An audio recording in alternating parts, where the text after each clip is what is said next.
கலை, சமூகம், மருத்துவம், விளையாட்டு உள்ளிட்ட துறைகளில் சிறப்பாக விளங்குவோருக்கு மத்திய அரசு ஆண்டுதோறும் பத்ம விருதுகள் வழங்கி கௌரவித்து வருகிறது. தமிழகத்தின் நடிகர் அஜித்குமார், நடிகையும் பரதநாட்டிய கலைஞருமான ஷோபனா, தொழிலதிபர் நல்லி குப்புசாமிக்கு பத்ம பூஷனும், கிரிக்கெட் வீரர் அஸ்வினுக்கு பத்மஸ்ரீ விருதும் அறிவிக்கப்பட்டது. இந்த விருதுகளை இம்மாத இறுதியில் குடியரசுத் தலைவர் வழங்குகிறார்.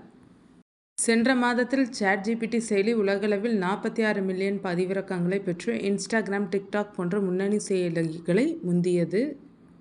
பிரசித்தி பெற்ற கேதார்நாத், பத்ரிநாத், கங்கோத்ரி, யமுனோத்ரி ஆகிய 4 கோயில்களுக்கும் பக்தர்கள் செல்வதுதான் சார்தாம் யாத்திரை. ஆண்டுதோறும் குளிர்காலங்களில் மூடப்பட்டு கோடை காலத்தில் அட்சய திருதியை நாளில் கங்கோத்ரி, யமுனோத்ரி கோயில்கள் திறக்கப்படும். இதன் தொடர்ச்சியாக வரும் மே 2 கேதார்நாத்தும், மே 4 பத்ரிநாத் கோயில் நடையும் திறக்கப்படுகிறது.